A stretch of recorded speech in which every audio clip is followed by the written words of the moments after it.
Profesor Dr. Purwo Santoso selaku Rektor UNU. Di sini ada pernah mas-mas saya, ada Profesor Yani, ada Mas Aris, ada teman-teman, ada Pak Mustafid, semua yang saya hormati. Saya mohon maaf atas keterlambatan karena saya masih sekolah tadi, masih mengikuti sekolah. Jamnya harus tadi jam 9. Mengenai ilmu manfaat itu kita mengikuti ya tradisi ulama-ulama dulu. Itu kalau pakai standar dengar makna indikator atau indikasi, itu adalah dimulai dari kita legowo ya. Kita legowo dengan faham-faham atau dengan satu harapan. Saya punya sekian contoh bahwa agama ini limangkana yarjuwa hawal yaumal akhir. Agama ini bagi yang selalu berpengharapan. Jadi misalnya ada orang fasik atau sedang salah atau sedang goblok, sedang tidak pinter, itu kita harus membahasakan sedang. Sedang itu ya mutalabbis bitil kalfilah atau mutalabbis bitil kalfalah. Ini penting sebagai mukaddimah karena awal kerusakan agama ini dimulai dari gerakan-gerakan yang mudah mengkafirkan kelompok lain, sehingga ini memutus harapan.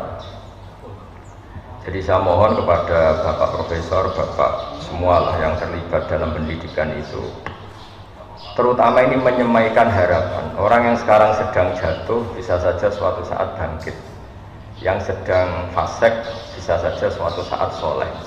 Sehingga agama ini diperuntukkan limangka layar juwoha wal yaumal akhir, bagi yang selalu berpengharapan. Sehingga agama ini tidak boleh main vonis mengkafirkan orang lain, terus kemudian menganggap kelompok lain tidak termasuk Islam, itu tidak boleh. Sebab itu ciri khas ahli sunnah wal jamaah yang diimplementasikan akidah NU di Indonesia, atau kalau dalam bahasa PBNU itu sudah ahli sunnah masih ditambahi an-nahdiyah. Itu dimulai dari apa? Itu dimulai apa? Yang tidak mudah mengkafirkan orang lain. Karena sekali gerakan ini itu tumbuh dan kita masuk ke situ, maka orang Islam itu otomatis berkurang. Karena yang hakikatnya masih Muslim kita anggap kafir. Yang hakikatnya suatu saat tobat kita vonis atau kita statuskan, kita stigmasi sebagai orang yang jelek, sehingga nggak ada harapan lain lagi untuk baik. Sebab itu pengajian ini atau ngaji ini saya mulai dari ciri khas mazhab ahli sunnah wal jamaah tentang ilmu manfaat. Ilmu manfaat itu ilmu yang orang itu selalu berharap kepada Allah Subhanahu wa ta'ala. Limangkana yarjuwa hawal yaumal akhir.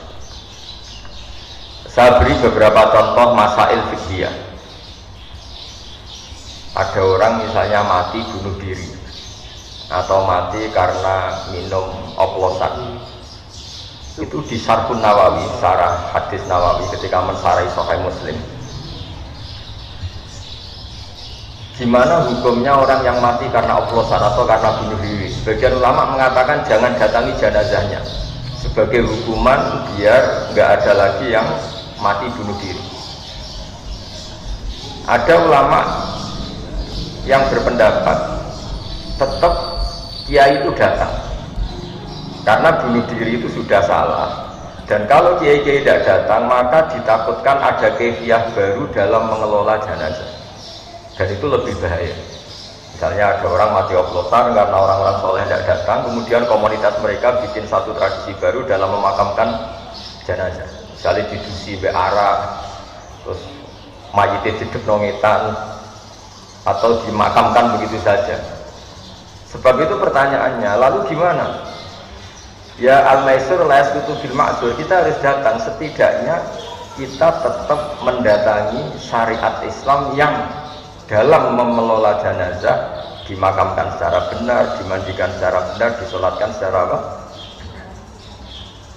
Nah, artinya begini, kita datang ini sebetulnya bukan bentuk penghormatan ke orang fasik, tapi bentuk mengawal syariat Islam supaya tetap berjalan meskipun sedang mengelola orang apa?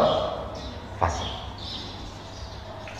Jadi ini penting sekali saya utarakan supaya legowo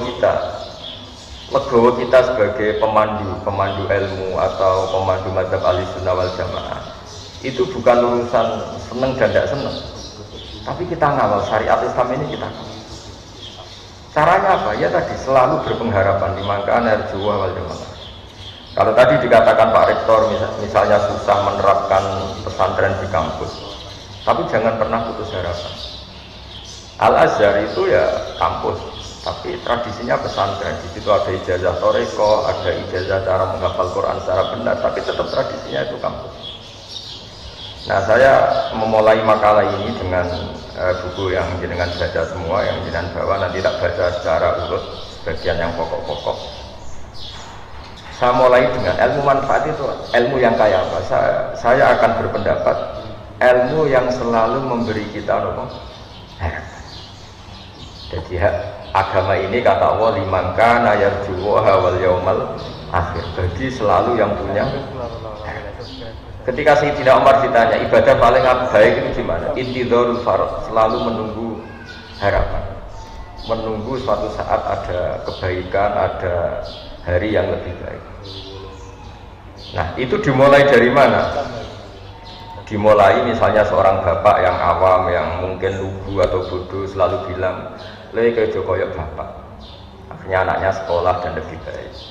Ada orang yang nyuwun sewu mungkin dia maling atau copet atau apa, kalau ngandani anaknya bapak tok sing nglakoni ning penjara, kowe aja sampai nasibmu koyok bapak. Dan dari harapan seorang bapak yang terpidana ini kemudian lahirlah anak-anak yang soleh. Ketika orang-orang kafir Mekah yang sangat sadis kepada Rasulullah SAW itu sampai Malakul Jibal itu enggak tega, terus menawarkan, ya Rasulullah, hari ini saya diutus Allah untuk apa? Untuk menghancurkan orang-orang Mekah yang mengusir engkau, yang menyakiti engkau.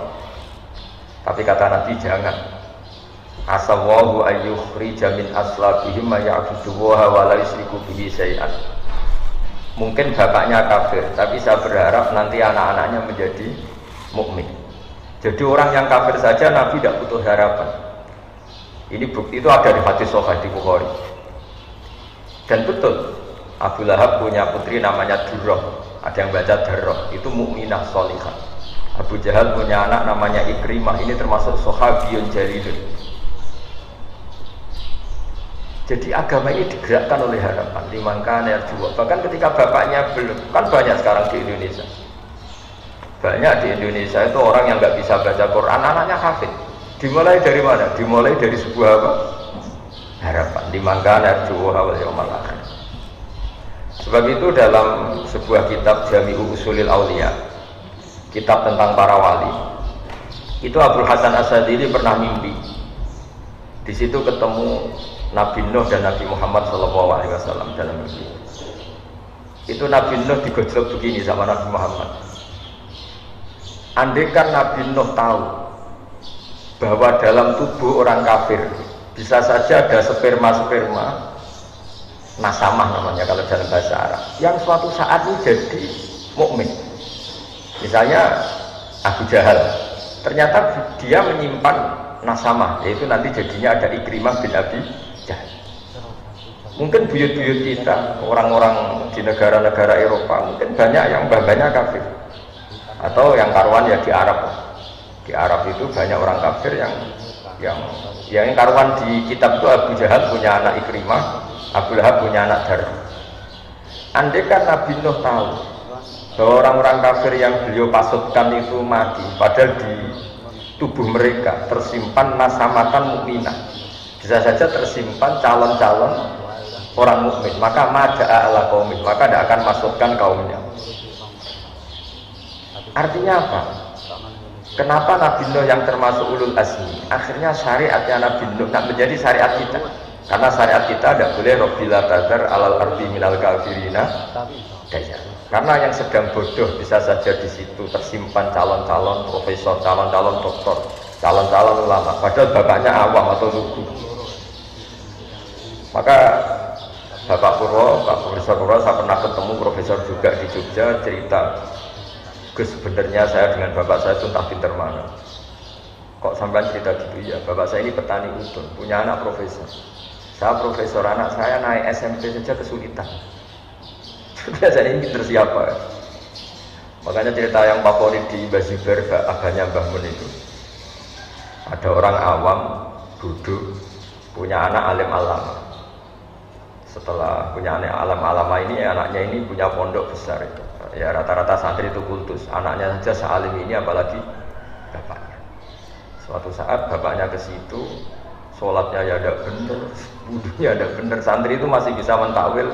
Ini mungkin jadab itu bahasa khusus pondok, mungkin punya perilaku khusus loh, yang sudah terbebas dari syariat. Suatu saat bapaknya ini kencing dekat musola, jadi sudah agak bisa ditakwil. Wah ini kali ini bodoh betul ya. Singkat cerita si santri memberanikan diri matur kiainya, Pak Yai, saya ini kecewa. Dulu saya kira bapak anda lebih pinter dibanding anda, karena anda alim betul. Ternyata bapak anda ini bodoh. Terus kata sang kiai tadi, ora cung, bapakku itu pinter. Sing bodoh itu mbahku. Kenapa bapak jenengan pinter? Karena memutuskan punya keputusan terbaik dalam hidupnya, yaitu saya dipondokkan, akhirnya saya jadi orang alim. Nak mbahku bodoh, berkora tau mondokno. Artinya apa? Generasi bodoh itu bisa diakhiri. Maka sebetulnya seorang yang bodoh itu ya sedang bodoh. Bisa saja di sini menyimpan tadi nasamatan sing mukminatan, nasamatan alimatan, nasamatan sing mu'jibatan. Sehingga kalau dalam ngaji nahwu, ini juga orang-orang ulu juga harus ngaji nahwu. Bahasa nahwu itu manusia itu berstatus seperti isim fa'il. Isim fa'il itu kalau fasikun berarti sedang fase, bukan permanen fase. Seperti kita misalnya mungkin kita sholihun, ya sebetulnya sedang soleh, bisa saja kita su'ul khotimah. Sehingga tetap disuruh berdoa ya muqallibal qulub tsabbit qalbi ala dinik. Lalu gerakan-gerakan ekstremis itu tidak mau belajar seperti ini. Kayak apa dulu Abu Sufyan musuhi Kanjeng Nabi, tapi akhirnya mukmin. Semua perang orang kafir itu dipimpin Abu Sufyan. Dulu ketika Nabi orang Islam kalah di perang Uhud, panglimanya orang kafir itu Wahsy, Khalid bin Walid. Tapi akhirnya Khalid bin Walid masuk. Orang yang paling biadab di perang Uhud itu Wahsy, yaitu yang membunuh Sayyid Hamzah, juga akhirnya Islam. Maka ilmu nahwu itu penting, berarti fasikun ya terjemahannya sebetulnya sedang fase, bukan berstatus fase, bukan berstatus permanen fase. Sehingga itu dipelajari oleh ulama-ulama. Kenapa? Karena dengan cara seperti itu ada harapan. Maka saya mohon, misalnya Universitas Endo yang di Jogja, misalnya masih kecil ya berharap lebih besar, misalnya kurang baik berharap akan lebih baik. Pokoknya hasil itu jangan sampai orang itu tidak punya harapan. Maka kata Sayyidina Umar, afdhalul ibadah intidharul farad. Ibadah terbaik adalah selalu punya apa? Harapan, dan berharap hari esok lebih baik, hari esok lebih baik. Dan awal dari kesalahan kita bermadzhab adalah madhab yang takfiri, yang memutus harapan. Ya, karena maknanya mengkafirkan itu berarti menutup orang lain dari rahmatnya Allah. Karena maknanya kafir itu penutup. Sehingga dalam sebagian bahasa Arab, petani itu bahasa Arabnya kufar. Karena maknanya itu penutup biji-bijian di tanah. Jadi bahasa kafir itu, makanya bahasa kafir kadang dipakai lain syakartum la azidanakum wa lain kafartum. Kenapa dikatakan kafartum? Karena menutupi nikmat yang diberikan Allah ke dia, pengingkar nikmat. Sehingga bandingannya kafartum dengan apa? Syakartum. Nabi Sulaiman juga pernah bilang, hada min fadli rabbi liyabluwani aashkuru apa. Jadi punya bahasa kafir itu tidak mesti seru keluar dari Islam, itu tidak. Bahasa kafir itu bisa pengingkaran terhadap apa? Nikmat atau pengingkaran terhadap anugerah Allah juga disebut kafir. Karena bandingannya itu syukur sama apa? Kufur. Nah, kadang perbandingan itu ekstrim, yaitu mukmin dan kafir.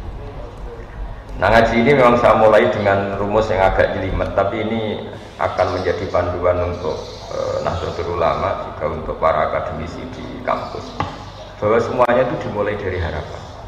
Dulu kita dijajah Belanda 350 tahun. Dan masyarakat kita zaman itu sangat terbelakang. Wong penjajah itu buruk, sudah buruk, kafir. Orang-orang tua kita nyeluk Belanda itu dorong. Wong penjajah kok diundang dorong. Mungkin andaikan saat itu ada pakar sudah putus asa. Bagaimana bisa menggerakkan masyarakat yang saking bodohnya itu penjajah dipanggil dorong. Kayak apa susahnya pas itu? Kita ini bisa menggerakkan masyarakat tuh kalau punya kesadaran melawan. Kok kesadaran melawan? Nganggep penjajah ini tuannya, majikannya. Kamu bisa mendidik orang melakukan perlawanan dengan cara berpikir seperti itu. Kayak apa? Tapi para pejuang kita, para ulama kita, para kiai kita tidak berhenti ada saja celah untuk mendidik mereka supaya mau melakukan perlawanan. Padahal saking lucunya, wong penjajah kok diundang dong. Kayak apa? Susahnya apa? Tapi barokahnya punya harapan bergerak, kemudian akhirnya kita jadi merdeka. Orang-orang desa yang jadi buruh, gara-gara jadi buruh lama, roh enake wong sugih, duwe akeh, rumahnya AC nan kulkasan. Terus punya harapan, muga-muga anakku ora kaya aku. Periode anak sudah jadi orang yang tidak buruh. Banyak orang yang buta huruf periode anak cucu sudah hafal Quran. Banyak orang yang nggak tamat SD periode anak sudah dosen. Makanya PR kita setelah kita jadi anaknya orang awam, jadi dosen, jadi doktor. Apa kita setelah jadi doktor bisa lebih baik? Nah ini PR. Jadi ilmu manfaat itu dimulai dari cara berpikir, itu selalu punya. Makanya kalau dalam balaghah, di balaghah pesantren, kenapa Nabi Adam itu ditobati Allah? Padahal salahnya sama-sama salah. Iblis ya salah, melanggar perintah Allah. Adam juga salah, melanggar perintah Allah. Karena Nabi Adam itu bukan salah permanen, tapi sedang salah. Yaitu Allah membahasakan wa aso adamu rabbahu faghwa. Jadi kalau dalam bahasa Arab itu ada bahasa status, ada bahasa sedang. Misalnya begini, saya ini kan tidak penjahit. Saya ulang lagi, saya ini tidak penjahit.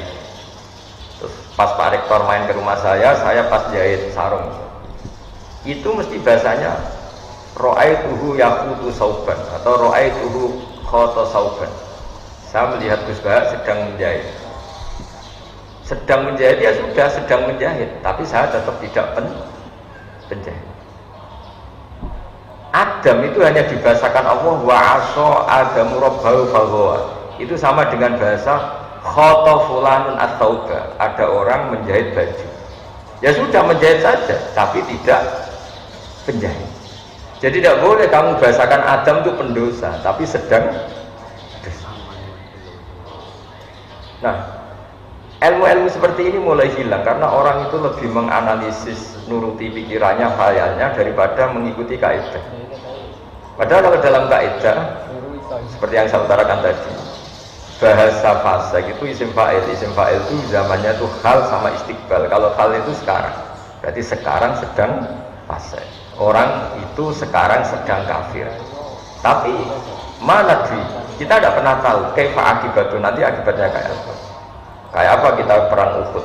Bencinya kita sama Wahsy karena membunuh Sayyid Hamzah. Bencinya kita sama Khalid bin Walid karena dia panglima perang orang kafir. Tapi apa yang terjadi? Khalid bin Walid akhirnya masuk, Wahsy sama. Mungkin sebagian mahasiswa, ini juga sekaligus nyambut mahasiswa baru, mungkin sebagian mahasiswa kecewa punya bapak yang lugu, yang awam, mungkin yang jualan pentol, mungkin yang apa. Tapi justru itu menginspirasi anak-anak untuk tidak punya nasib kayak bapaknya. Sementara kadang yang kita anaknya orang mapan, justru inginnya nuntut yang bersifat materi. Jadi akhirnya apa? Setelah yang anaknya orang awam, anaknya orang lugu ini jadi orang, nanti jadi kebanggaan. Saya ini anaknya orang biasa bisa jadi dekan. Tapi yang menggerakkan itu apa? Yaitu harapan. Makanya ciri khas madzhab Ahlussunnah wal Jamaah adalah tidak boleh mengkafirkan orang lain, karena dengan itu berarti Anda memutuskan hubungan Allah dan hambanya. Gak boleh. Anak saja nggak boleh dipisahkan dari orang tuanya. Nggak boleh kamu menjual pedet atau anak sapi terpisah dari indukannya yang masih menyusu. Apalagi ini at-tafriq bainal abdi wa rabbi. Kebutuhan dasar seorang manusia adalah berhubungan dengan Tuhannya. Lalu orang ini kita putus hubungannya dengan apa? Tuhan. Dan begitu seterusnya. Sehingga tadi Nabi, meskipun yang menyakiti Nabi ini orang-orang kafir yang sangat biadab, ketika mau dihabisi sama malaikatul jibal, itu Nabi masih ngendikan bal arju ayyukhrijawahu min aslabihim ma ya'budullaha wa la yusyriku bihi syai'an. Jadi ini yang sedang kafir saja Nabi tidak berhenti berpengharap. Saya sering ketemu bapak-bapak itu cerita ke saya, Gus dulu itu tidak puasa gara-gara anaknya ikut program Iqra atau Qiraati atau yang bu'al, pokoknya ikut TPA. Itu anaknya puasa masih kecil, karena masih kecil puasa itu digendong. Lama-lama bapaknya ini malu, anakku itu kayak poso, akhirnya ikut poso. Kalau wisuda khataman Quran itu banyak bapak-bapak itu nangis. Kalau ditanya itu ya lucu. Beliau-beliau ini kadang tidak bisa baca Quran, anaknya bisa hafid. Wisuda kampus juga sama. Kadang bapaknya nyuruh saya wis pacaane gak parlentes, kowe tok duwe iso. Anaknya kadang kumplot. Coba kalau kita melihat orang awam langsung tidak berpengharapan, maka generasi berikutnya akan hilang. Karena kita memutus apa? Makanya agama ini bagi siapa? Limangkana yarjuwaha wal yaumal akhir. Agama ini bagi siapa yang selalu punya. Indonesia pernah gak merdeka, pernah ada gestok, pernah ada apa saja, dan sekarang baik-baik saja. Sekarang juga ada masalah pandemi, masalah apa. Tapi kita selalu berharap akan baik-baik saja. Karena agama ini limangkana yarjuwaha wal yaumal akhir. Kemudian berikutnya saya akan terangkan metode dakwah, metode mengelola ilmu supaya lebih baik, lebih manfaat. Ini saya menyitir ini, mohon dibuka halaman tentang apa metode.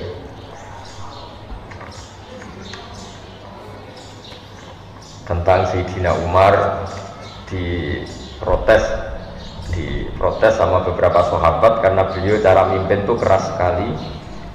Kalau Abu Bakar lembut sekali, jadi sama-sama dua pemimpin besar dalam Islam. Yang Umar itu keras sekali, yang siapa? Abu Bakar lunak sekali. Halaman 25. Ya ini saya baca halaman 25. Jadi kan Rasulullah SAW kita tahu ketika intaqala ila rafiqil a'la, ketika pindah ke alam itu. Karena tentang Nabi itu gini Pak Rektor, jangan sampai kita yang NU atau yang ahli sunnah wal jamaah itu menamai Nabi itu meninggal. Jadi memang kalau ulama itu aturannya agak jelimet. Pernah ada Imam Malik ketemu orang, ila aina anta, kamu kemana? Zurtu kubron Nabi, saya mau ke kuburannya Nabi. Itu dineng sama Imam Malik, orang itu gak ditanya.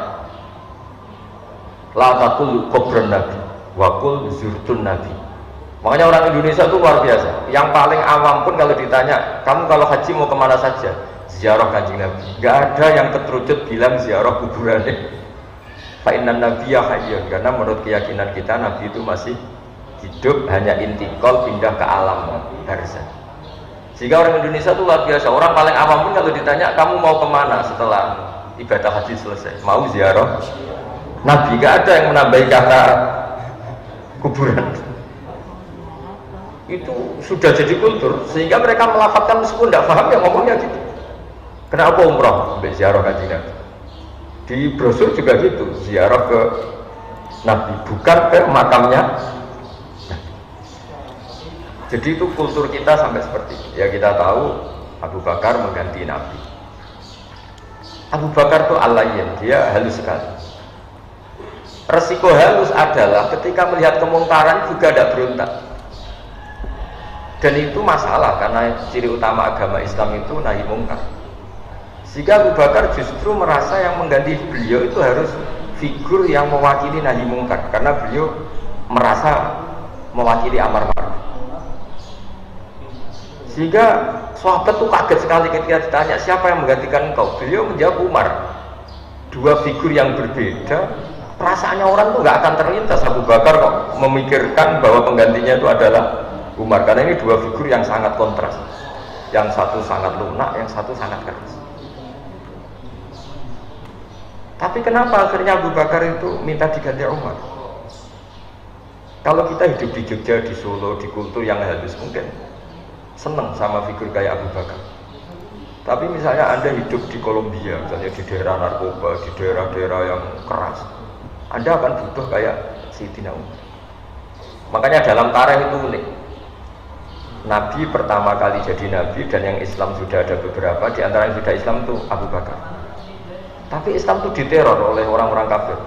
Kalau mengaku Islam dijotosi, mengaku Islam disiksa. Sehingga Nabi itu angen-angen, waduh nak sing Islam melunak-lunak ini repot. Suatu saat Nabi jalan-jalan melihat Umar di pasar dan beliau sedang gulat. Jadi Umar itu preman, jadi kalau gulat itu menangan. Terus kata Nabi, Allahumma a'izzal Islam bi Umar, semoga yang mau Islam yang jenis seperti ini. Betul. Sebagai riwayat ada yang cerita Nabi doa Senin gitu, Kemis sudah Islam. Pertama Islam masuk Umar, Umar masuk apa? Islam. Apa yang dilakukan? Bikin pengumuman. Siapa yang mengganggu Nabi Muhammad SAW akan saya bunuh. Sehingga gentenan orang kafir yang delik, bukan lagi orang Islam yang delik, tapi orang kafir yang sembunyi. Dan awal itu pula dimulai fasdak bima tu'mar. Artinya apa? Figur kayak Abu Bakar itu belum memenuhi kebutuhan ketika ketemu orang kafir-kafir yang rese tadi. Sama, andai kan semua orang Islam itu lunak, itu nanti kalau ketemu yang harbi ya tentu yang kita masalahkan itu kafir yang harbi yang ingin merusak kita, bukan orang kafir yang mau berbaik sama kita.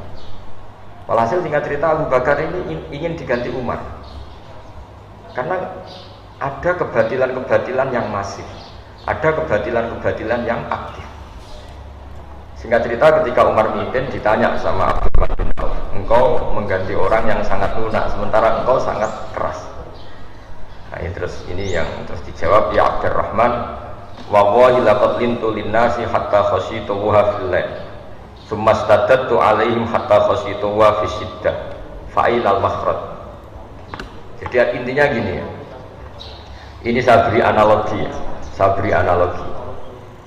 Kalau kita misalnya punya keluarga yang nakal, misalnya yang pergaulan bebas, kalau ketemu paman atau Pak D yang lunak, ngajak pacarnya di situ nggak ditegur, melakukan hal yang haram nggak ditegur, pasti ponakan ini berpikir wah nggak apa-apa, nyatanya Pak D saya nggak negur.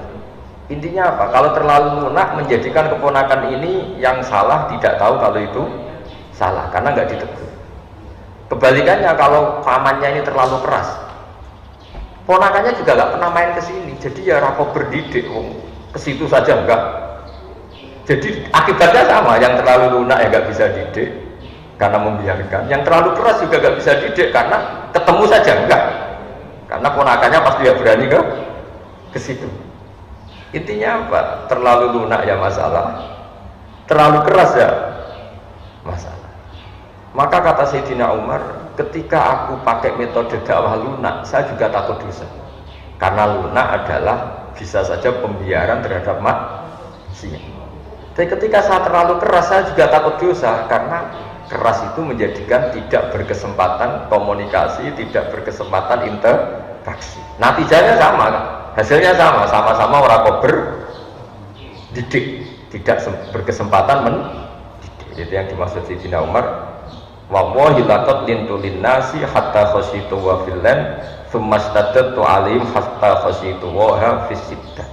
Jadi dakwah yang terlalu lunak juga masalah kayak tadi. Tapi saya ini cerita zaman dulu ya, saya tidak ingin dalam konteks bernegara yang baik itu ada ekstremitas, karena ini kan cerita zaman dulu orang kafir itu sangat ekstrim, mengancam membunuh yang mau masuk Islam, sehingga Nabi butuh figur orang kayak Umar yang berani ngancam balik, yang berani ngancam. Nah kalau dulu kan enggak, gara-gara belum ada Umar, Abu Bakar CS-nya hanya jadi objek intimidasi orang kafir. Tapi gara-gara Umar masuk Islam, gantian Umar yang intimidasi mereka, dan barokahnya itu kemudian Islam nggak diganggu lagi. Nah artinya apa? Kita sebagai dai ini berkebutuhan macam-macam. Makanya terus di fikih disimpulkan, jika ketemu orang kafir yang harbi, yang keras, kita boleh keras. Makanya qatilul ladzina yuqatilunakum, perangi mereka yang merangi kamu. Sehingga ulama dulu yang merangi Belanda, merangi Jepang karena mereka merangi kita. Tapi kalau mereka tidak merangi kita, tentu kita diharamkan merangi mereka. Nah, bayangkan misalnya zaman Belanda jajah kita, Jepang jajah kita, terus kamu fatwa yang lemah lembut, ya repot. Zaman itu ya nggak jadi merdeka dengan fatwa aja seperti itu. Nah, Islam itu menyediakan itu semua. Ada fatwa saat perang, juga ada fatwa saat negara normal. Kalau ketika negara normal ya fatwanya tentu bil hikmati wal mau'izatil hasanah. Tapi apapun itu sudah saya niati di sesi ngaji ini, seakan kita agama ini limangka nayarjuha wal yaumal akhir. Jadi cerita pokok yang ada di hadis sahih adalah ketika Malakul Jibal menawari Rasulullah SAW untuk menghabisi orang-orang kafir Mekah, Nabi ngendikan, tapi saya berharap dari anak turun mereka menjadi mukmin. Ini bapaknya masih kafir. Nabi berharap generasi ini selesai dengan melahirkan orang-orang mukmin. Jadi setelah Abu Jahal itu ya sudah selesai, karena Abu Jahal melahirkan orang namanya Ikrimah. Khalid lebih ngeri lagi. Khalid itu punya bapak namanya Walid. Wah, itu lebih parah lagi. Walid bin Mughirah itu biadab-biadabnya orang Mekah yang paling mengganggu Nabi. Tapi punya anak Khalid bin Walid yang nanti menjadi panglima terbaiknya umat Islam. Wahsy, kayak apa Nabi tidak senangnya sama Wahsy? Karena membunuh ahabban nasi ila Rasulillah. Sampai saking nggak senangnya Nabi itu, sudahlah Wahsy, iman kamu saya terima, tapi tolong kalau ketemu saya kamu menghindar. Setiap saya melihat kamu seakan-akan pamat saya Sayyid Hamzah. Tapi iman kamu sudah saya terima. Sehingga masyhur itu dalam sejarah, Wahsy ketika perang Yamamah yang dipimpin Abu Bakar, dia berkeinginan membunuh Musailamah al-Kadzdzab. Ada yang baca Musailamah al-Kadzdzab. Kata beliau, kata Wahsy, saya berjanji fakama qataltu ahabban nasi ila Rasulillah sa'attu abghadun nasi ila Rasulillah. Saya bersumpah karena saya pernah berdosa membunuh orang paling dicintai Rasulullah, saya akan membunuh orang yang paling dibenci Rasulullah. Itu membunuh Musailamah al-Kadzdzab yang ngaku sebagai nabi.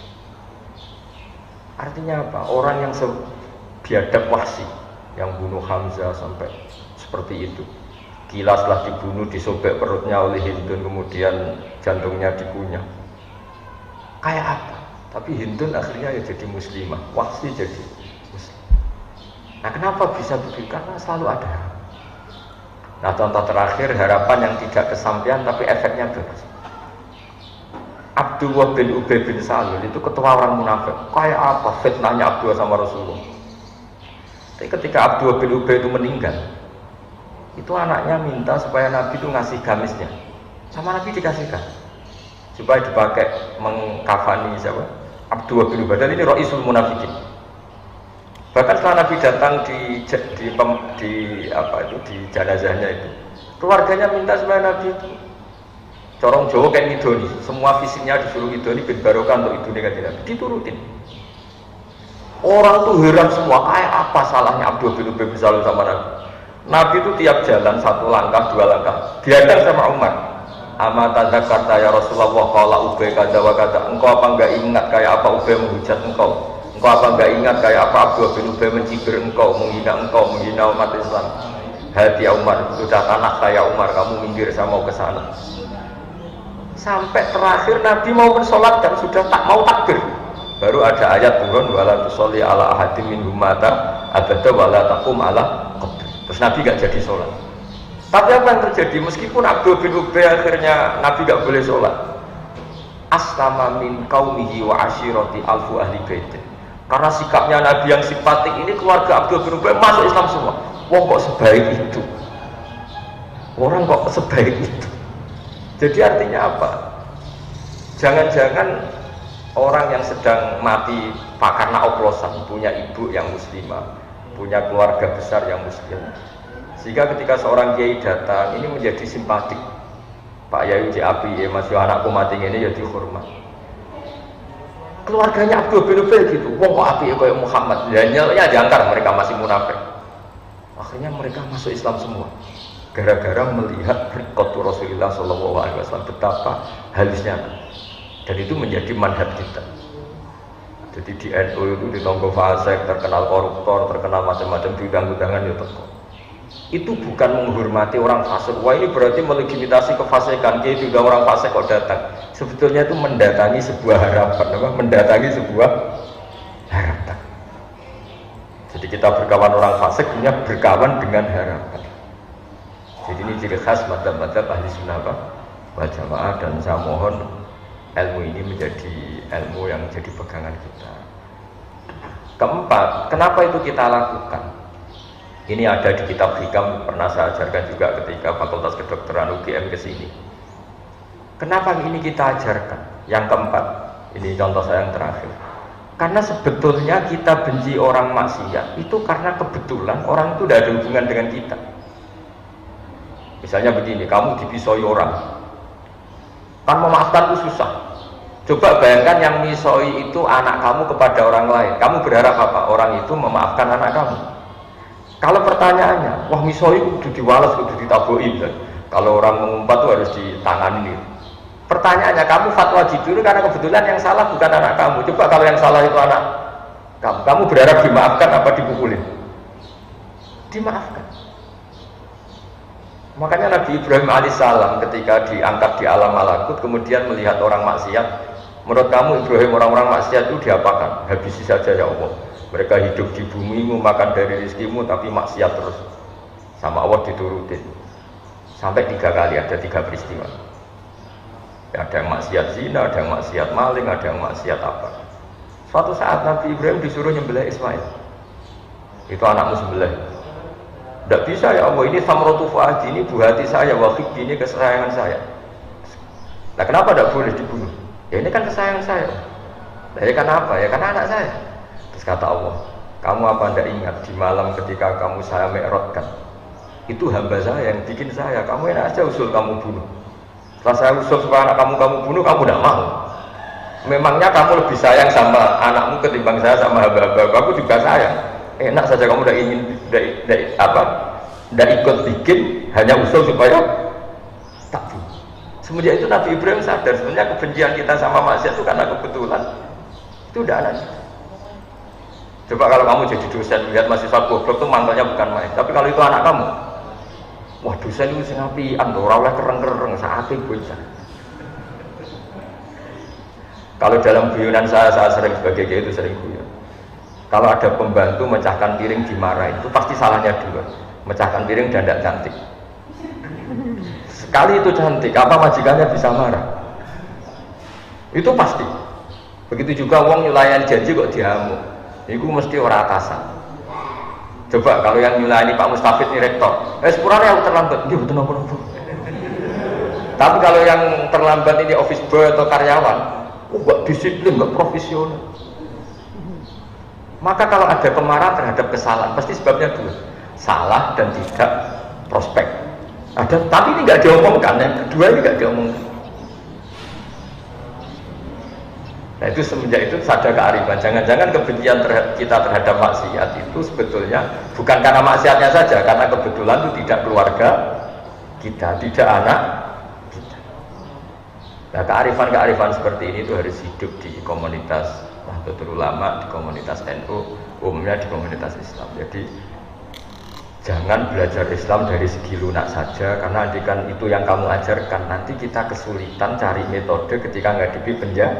Itu ya ada momennya sendiri. Islam ekstrim itu ada momen ketika ada penjajahan. Tapi ketika negara sekarang sudah normal, kita harus semua berhikmati wa bi'idzatil hasanah. Tapi apapun itu saran saya satu, orang nggak boleh nggak punya harapan. Karena agama ini limangkana yarjuwaha wal yaumal akhir, bagi yang selalu punya harapan. Saya kira demikian. Assalamualaikum warahmatullahi wabarakatuh.